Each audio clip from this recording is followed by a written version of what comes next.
Dans cette interview, Bernard de Montréal explique que les crises ont différentes origines. Elles peuvent être liées à notre programmation, c'est-à-dire à la façon dont nous sommes conditionnés à vivre matériellement. Les crises sont également nécessaires au développement de l'âme et de la conscience de l'homme, car elles permettent de faire évoluer l'âme et de renforcer l'esprit. Il existe donc 3 niveaux de crise, celui de la programmation, celui lié à la compréhension des lois de la vie, et celui du développement initiatique. Lorsque l'être humain commence à reconnaître l'utilité de la crise, il devient plus habile à y faire face et peut même parvenir à éliminer les crises de sa vie en développant une conscience mentale de plus en plus grande. Pour cela, il doit sortir de la mémoire de la race et des habitudes de vie actuelles qui sont basées sur l'acculturation. Lorsque nous disons que l'homme n'est pas intelligent dans l'expérience de sa vie, cela ne signifie pas qu'il n'a pas accès à l'intelligence. Cependant, cet accès est limité en raison de l'influence de facteurs extérieurs tels que la religion, la philosophie, les normes sociales et la mémoire collective. En conséquence, l'homme ne parvient pas à individualiser sa conscience et à agir de manière rationnelle face aux crises, en se connectant à la fois à sa mortalité et à son immortalité. Nous avons tendance à penser que la vie nous est imposée, mais cela est dû à notre conditionnement psychologique collectif. Éliminer les crises et vivre de manière plus épanouissante, l'homme doit se libérer de ses influences et développer une conscience personnelle qui lui permettra de prendre des décisions basées sur ses propres attributs. Cependant, cela demande une grande force intérieure, un esprit clair et une utilisation positive des émotions. L'initiation solaire est l'un des chemins possibles pour atteindre cette conscience personnelle, mais elle nécessite de surmonter toutes les peurs de l'ego.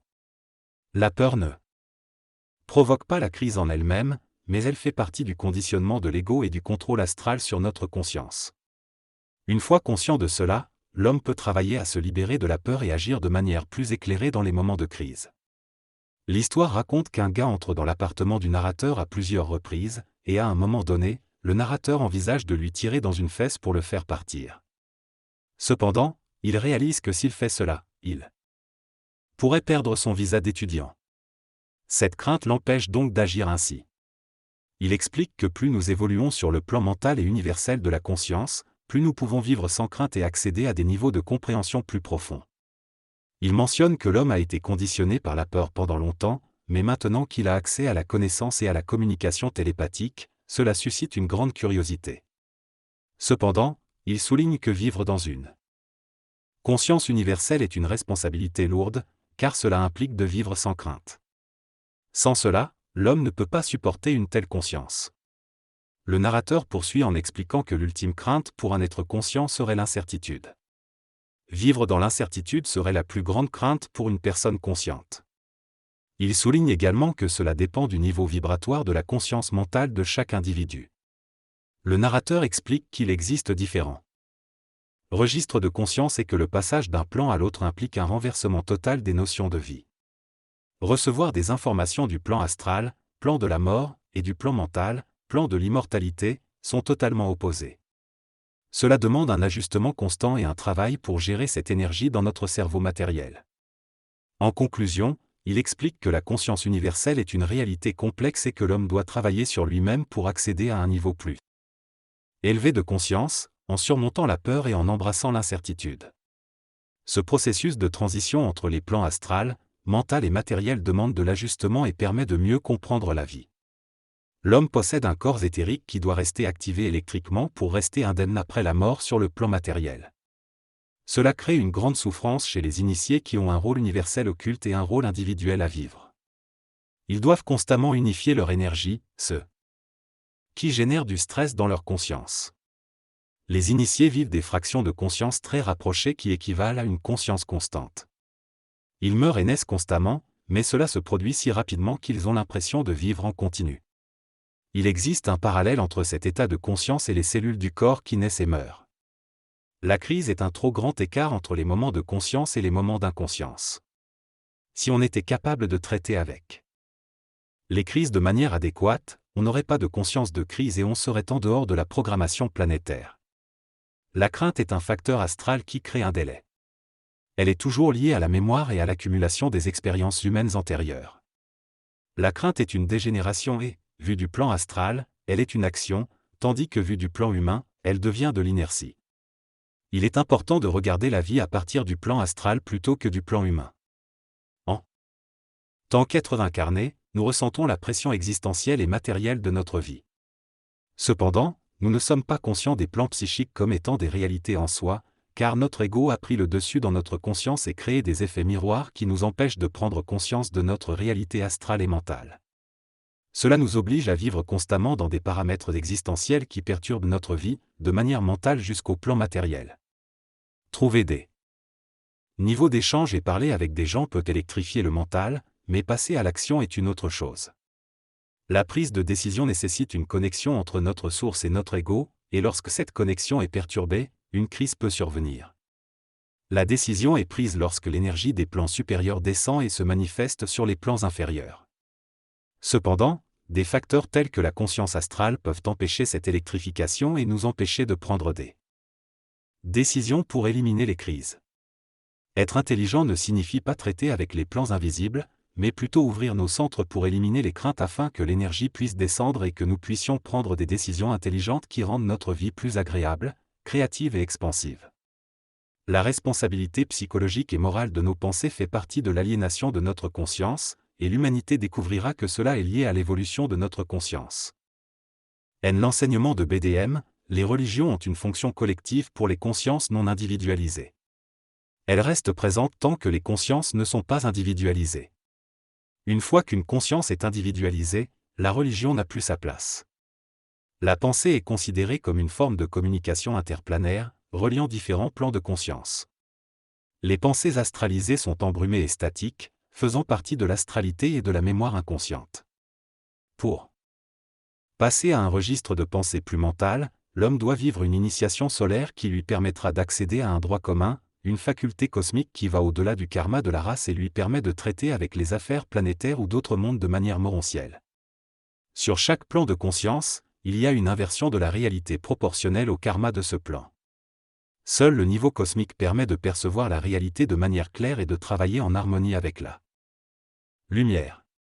Sur le plan karmique, les registres de conscience sont valables dans la mesure où ils permettent à l'âme de transmuter son passé. En cas d'involution, les décisions prises relèvent du registre mental astralisé plutôt que d'une véritable décision consciente. L'homme a traditionnellement pris des décisions en fonction de son expérience antérieure et de son karma, mais cela n'est plus suffisant. Il doit développer une conscience instantanée, créatrice et universelle, qui neutralise le pouvoir astral de l'âme sur l'ego. C'est la conscience supramentale, qui libère l'homme de l'involution. Un individu conscient a l'impression de prendre une décision, et cela est important pour lui donner un sens à sa vie. Cependant, lorsqu'il passe à d'autres niveaux de conscience, il réalise que le libre arbitre n'est pas une caractéristique universelle de l'homme. La différence entre la prise de décision d'un individu conscient et d'un individu inconscient réside dans le fait que l'individu conscient intègre ses émotions dans sa décision, tandis que l'individu inconscient est dépourvu de la froideur de l'esprit. La décision consciente est purement intelligente, sans émotion. La décision consciente tient compte de tout, grâce à la présence de la conscience, qui peut analyser et prendre en considération tous les éléments. L'individu conscient prend une décision qui n'est pas conditionnée par le karma ou programmée par l'astral. Cela permet à l'homme de casser la réaction en chaîne des événements et d'arrêter le processus de crise. La capacité de l'individu conscient à prendre une décision de manière froide est liée à la certitude absolue de sa relation avec sa source et à son être cohérent. L'éclairage de la source permet à l'individu d'agir et d'être guidé dans sa décision grâce à la mise en vibration de son être. En conclusion, ce qui nous éclaire nous permet de prendre des décisions, car cela nous met en vibration et nous permet de nous actualiser. La communication avec notre source devient permanente une fois qu'elle est établie sur le plan mental. Cependant, pour des raisons de paix d'esprit, de relaxation et de conditions matérielles, la source coupe parfois le canal de communication, ce qui entraîne de longues périodes sans communication. Cependant, même sans communication directe, on peut s'en rendre compte lorsque quelque chose se produit. L'individu conscient est capable de négocier sa source pour pouvoir prendre ses propres décisions sans être dirigé. Cependant, au début de l'initiation solaire, l'individu doit s'habituer au contact avec sa source, et celle-ci peut l'aider à prendre certaines décisions. Mais à mesure que l'individu avance dans son initiation, la source s'oppose à lui donner des informations pour prendre ses décisions, car cela enlèverait sa liberté. L'objectif ultime est d'éliminer les facteurs de crainte et d'incertitude afin de pouvoir prendre des décisions librement et en harmonie avec sa source. La communication. Avec la source est nécessaire pour cette harmonisation, mais il y a des périodes où la source coupe le canal pour des raisons spécifiques. Globalement, l'individu conscient doit apprendre à être éclairé par sa source, mais aussi à prendre des décisions autonomes. Dans cette conversation, Bernard de Montréal, Boulevard M, explique que lorsqu'il entre en communication avec le plan mental, il ressent une descente d'énergie et remarque que les pensées se mettent à placoter, dialoguer. Cela peut être fatigant, mais il laisse les pensées se manifester. BDM considère que cette communication télépathique est la nouvelle fondation de l'être humain, tant sur le plan matériel que sur le plan éthérique. Il souligne que la communication est essentielle, car même après la mort, lorsque l'homme passe sur le plan astral, la communication cesse et les défunts souffrent de ne plus pouvoir penser. En conservant sa conscience, BDM affirme que l'être humain peut continuer à communiquer avec les plans supérieurs après la sortie de son corps matériel, ce qui est la définition fondamentale de l'immortalité. Il explique également que l'homme demeure sur son plan tandis que le corps morontiel fusionne avec le double sur son propre plan. BDM conclut en disant qu'un être conscient est comme une allumette qui brûle constamment, mais cela peut être fatigant car il nécessite des ajustements continus. Pour cette raison, il est important d'éliminer les crises de sa vie, car un être conscient ne peut pas vivre avec des crises.